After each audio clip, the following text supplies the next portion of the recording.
Hey guys, welcome back to Common Ground. I am here with Yousuf Syed, our guest today, as we were talking about diversity. So this is actually our third segment, and we've kind of gone from diversity in the workplace, and education, and then slowly into Hollywood and media, and that's kind of where Yousuf's sort of expertise comes from. And then now we're kind of moving into diversity in Washington and in the government. So it's kind of my field. And this will be fun because I will kind of get we'll get a background into what you think of things and what's your kind of opinion. I always think pretty much film and art is always a reflection of what society is. And where I agree with that. Is, so. Yeah. No, and very much Hollywood and DC kind of do merge together, right? Oftentimes, it's very interchangeable, right? So, sometimes, even politicians become celebrities. And there's crossover, like Ronald Reagan, who, but, Arnold Schwarzenegger and all that craziness. Okay, so fun. So, you actually wanted to talk about a story about, so we wanted to kind of touch a little bit more about diversity and sort of in Hollywood, right? And you wanted to talk about Arab American sort of, was it the first actor who was in... It was the initial representation of Arabs in Hollywood. And I had the honor of interviewing a director who did a documentary on the whole subject. That's why I'm well versed in it. A director named Michael Singh. And the film's name was Valentino's Ghost. Okay. And essentially it's covering Rudolph Valentino, who was the first actor to really portray Arabs in Hollywood. Right. And this is during the silent era, and he was in films called The Sheikh, The Son of the Sheikh. And he was looked at as kind of like a heartthrob, love interest, exotic. Right. Okay, and I asked him, I was like, what was the image of Arabs back then and when did it change? And essentially he said, before the West got into the Middle East, it was known as just like this mystery, right? What you would think of the Middle East is, you have your harems, you have your opium, magic carpet, it's, the Sherazade, it's very like mystical and like whimsical fantasy land. Yeah. And it wasn't until Munich, the Olympic Games, where there was a terrorist attack, and there was a very distinct image of the I'm not sure if you recall, but the man in the ski mask. Oh no, I haven't. And he's holding a machine gun, and from then on, there was this image, and then the first growing up with film and watching films all my life, you think about. I never grew up with the silent era, but I grew up with Indiana Jones and Back to the Future, and these things went way over your head. Yeah. But you get this savage, mindless, violent character and associated with Arabs and Muslims. There's I think and Michael Singh referenced this scene as well, because it's just the perfect depiction of what people think of Arabs and Muslims. Yeah. As there's a character, it's in a fight scene in Indiana Jones, and the character comes out, he's wielding a sword, and he looks intimidating, and he's egotistical, he's arrogant, and Harrison Ford just rolls his eyes and shoots him, and it's like you brought a knife to a gunfight kind of thing. And I feel like that is the epitome of what people look at, and it's crazy to see like how we always think we're progressing. Yeah. And based on just the images of what you see from Rudolph Valentino to like today, we completely digress. Yeah, no, totally. And that's the interesting part, I think. So this, I feel like that exact point just shows as to why diversity is important, why representation is key, especially in media, but as well as Congress, right, and in our government, right? Because I think this is a great way to sort of wrap up what we've been talking about today, and that's sort of saying we need to change the narrative, right?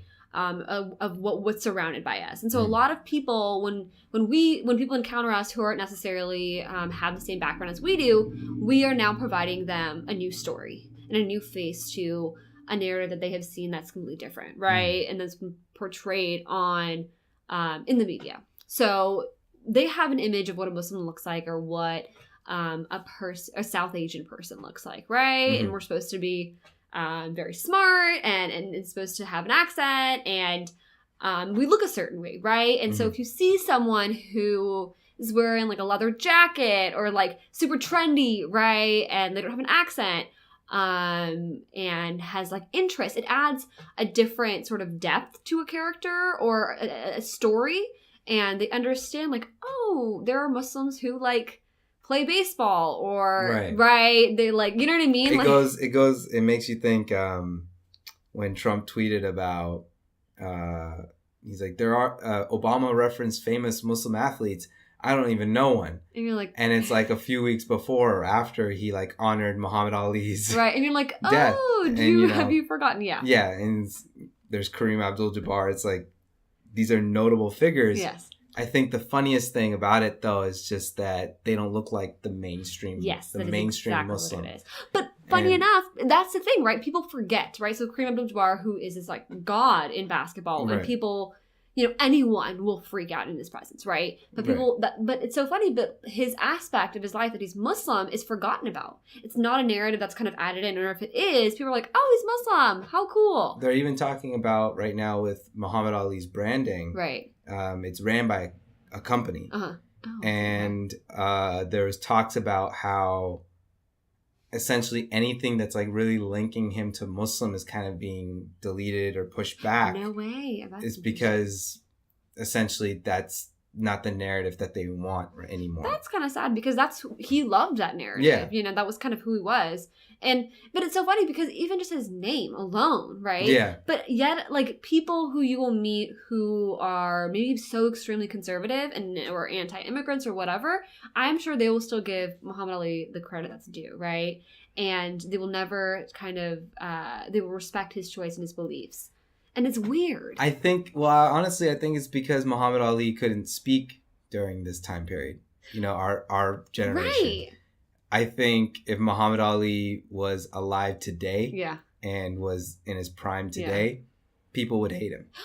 I agree. I'm pretty sure he would be for Colin Kaepernick kneeling. Yeah. No, I think he would speak on Black Lives Matter and things like that. I mean, he did when he would, he was still very progressive in the things that he was saying.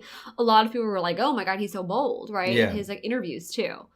But it's just so interesting to me because, you were saying before, they don't traditionally have the outward look of a traditional Muslim. Yeah. They don't get the flack for it, right? Or they can pass as like a good Muslim or whatever, And so that's the interesting part. And that's what's terrible, but people have said that before. They're like, oh, you're one of the good ones. It's like, what does that mean? And whenever I explain to people my religion, and this is a weird thing, but I get, when I meet somebody, or if I'm on like a date who's like from like a non-Pakistani guy, right? And they're always tread carefully, right? And then they want to ask you what your religion, and I always like have this weird where I'll like tense up, and I'm like, do I want to be that person where like, you should know, right? Right. But at the same time, like if I'm not going to be the one to open up and tell them, like how are they going to learn? Right. So it's like I give the credit where it's due, and they're curious and they want to learn.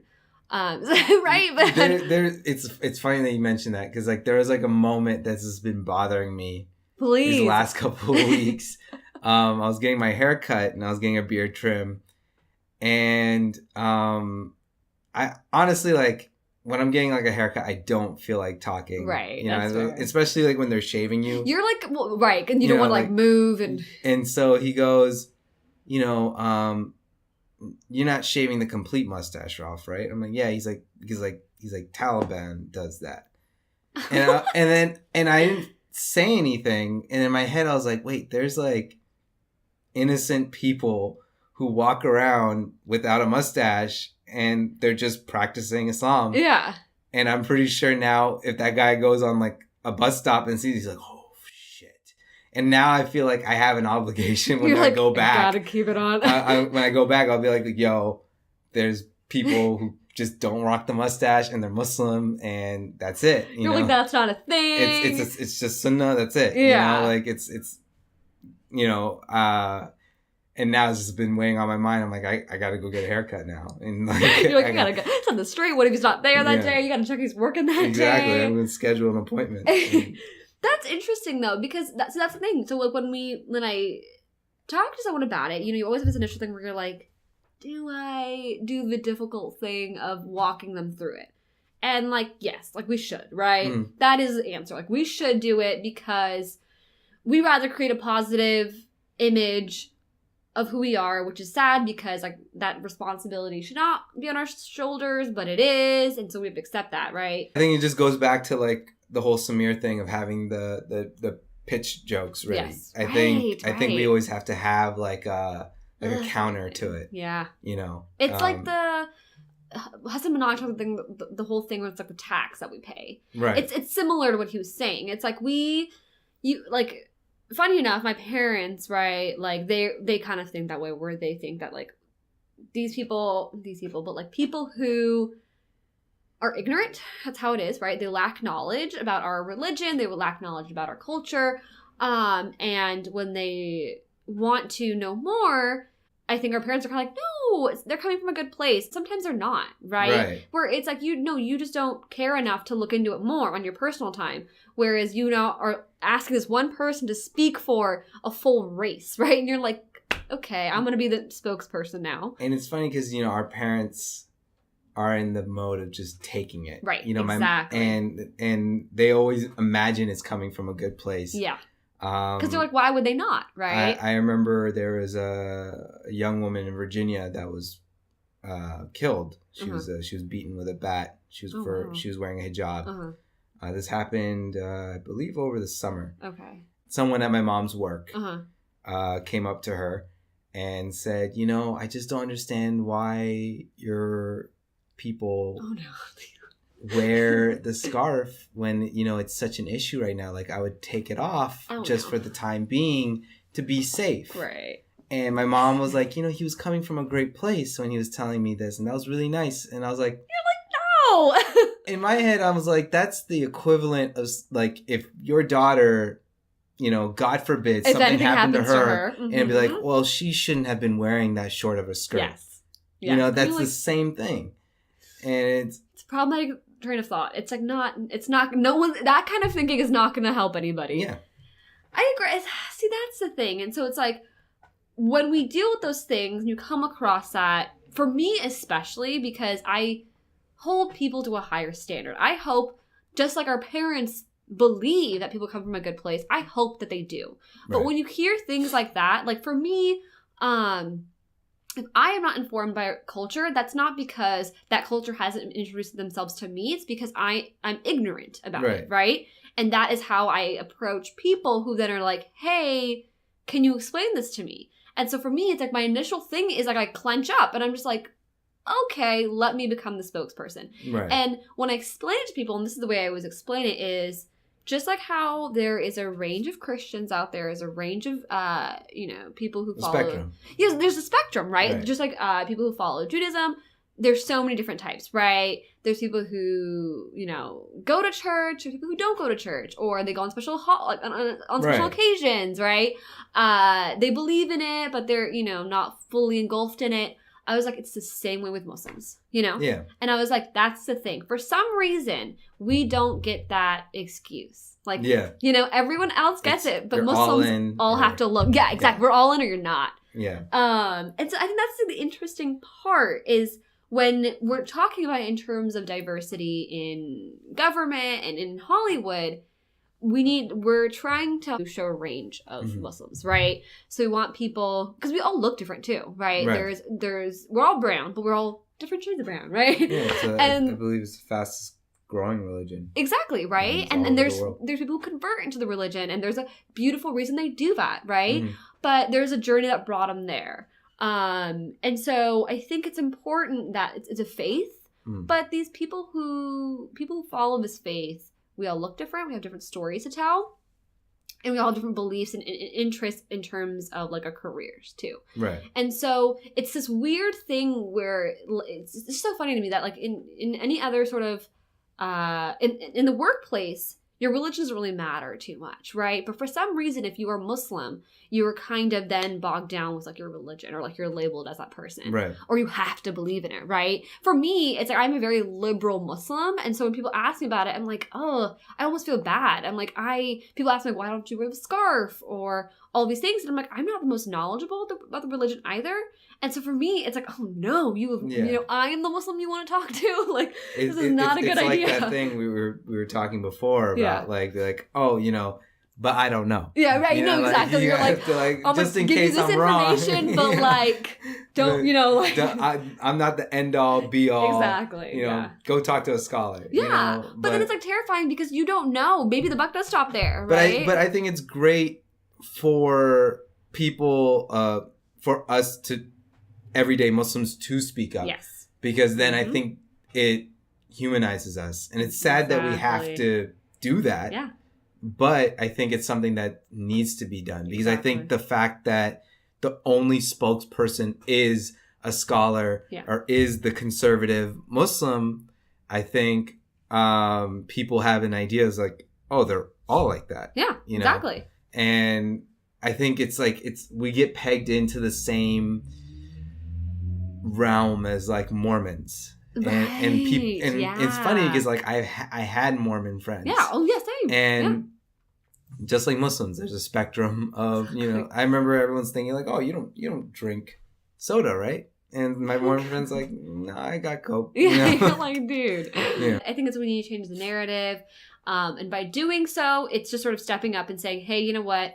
I'm going to help people who are following me, right? And so again, it's sort of saying, I'm going to run for office. I'm going to, you know, let people know that you can do so. And then by even running for office or being in Congress or in some sort of legislative role, you are helping laws that are going to affect people like you as well, right? So you're writing laws, I mean, like the Muslim ban, right? I mean, I'm sure a lot of that's happening because there aren't a lot of Muslims in Congress. Right. If there's, you know, more members of Congress who are Muslim, I'm sure it wouldn't be happening, right? Just like the whole idea of this whole abortion, stripping away abortion, rights, or, you know, defunding Planned Parenthood and all that stuff. A lot of it is happening because these boards or these committees that are writing these sort of laws are comprised of men, right? So if we had more women there, they'd be like, no, you know, they would understand. And so I think it's the idea of just changing the narrative and representation, right? People being there to then be like, hey, no, this is going to affect my life and this is how it's going to affect it. So maybe we should sort of, you know, include everybody. Which is really awesome because that you mentioned that because I know that right now there's like a bunch of Muslim organizations that are, when you're signing up, they're registering people to vote as well. Oh, I love that. And it's because I think another reason why these things are passing is because they don't look at, like, for example, when, you know, there's the election race, they look at the Bible Belt, you know? Yeah. And obviously they play into whatever their demographic is voting for. Exactly. And I think the Muslim community doesn't have that yet. Agreed. And I think they don't have an identity of like, okay, we need to appease to Muslim voters. Agreed. And I think and we saw like what happened in Alabama recently. Yeah, you know? That's incredible. So I think it's on the verge. It's just, I think we need to be a little bit more vocal. Yeah. And I think that goes back on us as a community as well. Completely. So that's the interesting part because, so for me, as like a campaign perspective on things, so we have, the way campaigns work, right, is when you do voter outreach on behalf of a individual campaign, so like from a candidate's perspective, you go based off of a turnout score. Okay. So a turnout score is the likelihood of a voter to actually go out and vote. Okay. So it's based off of how many times they've voted in the past. So if they're registered to vote, obviously, that's the only information we can get first. And then based off just that, we then look at how often they go vote. So, you know, if they go for presidential years, they go during midterms as well. So the likelihood goes up the more they have voted and how often they do it, right? And I can only imagine how it is for Muslims, right? Right. I'm sure so typically it's really sad, but minorities have low turnout scores. That's a fact. So which means then campaigns aren't reaching out to them because they know campaigns, how you win is by numbers, right? And you win by getting people out to vote. And so you're gonna rely on people who do it often and know how it works.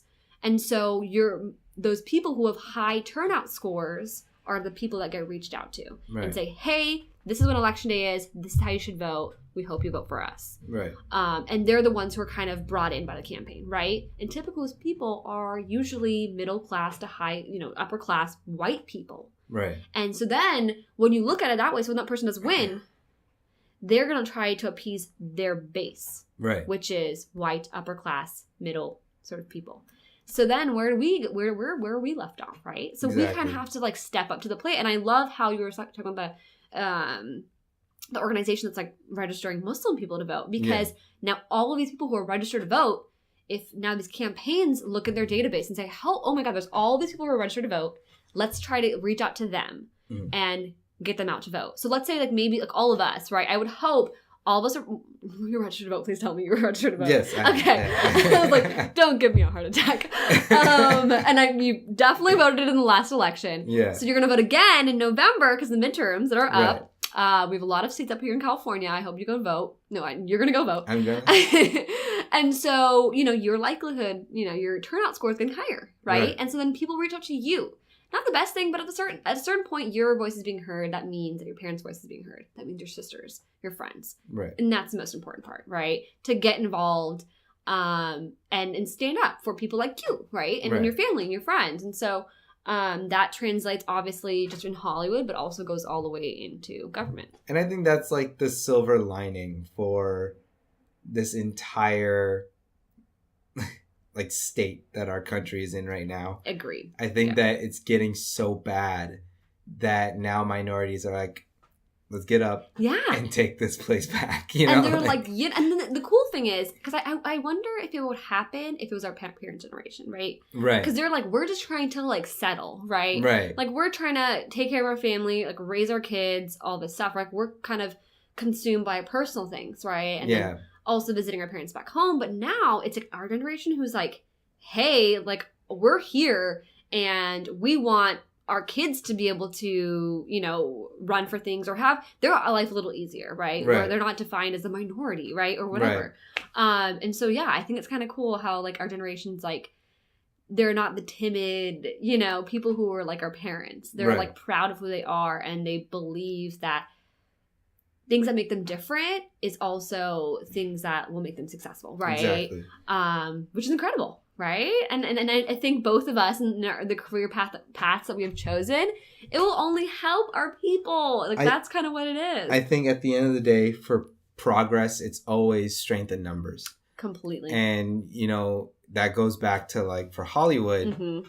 I always tell people that, because people always say oh, you're in Hollywood, you must be so liberal. Right. And people have this perception that Hollywood is liberal when you realize it's ran by rich old white men. Yeah. It's not really liberal. It's only as progressive as it allows them to be. Yeah. Mm-hmm. Because they'll only change for monetary reasons. Right. Exactly. And it's the same thing with politics. Yeah. Exactly. So that's kind of the interesting part. And so I feel we need to place ourselves in strategic areas, right? Just like you were saying before, our stories are not going to be told if we keep focusing on just writing the stories, but not about the people who are going to actually produce the stories, right? So kind of we have to not only do well, but also be in positions or strategic positions that will allow us to sort of gain more traction, right? And gain more ground. So let's end it there. I think this is I like how we ended. And so this is a quote that we took out. This is a Gustavo's quote that he wanted to mention. So William Frey gave this quote. It says, "Fear of a racially diverse nation seems to be greatest in parts of the population that have yet to experience this change." And I truly do think so. I think a lot of people who are scared of a diverse sort of community, they just haven't experienced it yet. So you just gotta, just the whole idea, if you meet a Muslim and you never met him before, and you're changing it for them, you're changing the narrative and the story that they're used to seeing. Yeah, there was a quote that I used to always see was we deny and destroy people that we don't understand. Yes, exactly. And it plays into this. Awesome. Well, thank you, Yousuf, for coming on. Muhammad Ali. I like this. It's great. I got that hanging up in my room. So yeah, thank you so much for coming on. This was a good conversation. Well, hopefully, we'll get you on soon again. This is so fun. Okay, well, thanks so much, you guys, for joining us. Please do continue coming back and subscribe and like and all that good stuff. Thanks so much, you guys.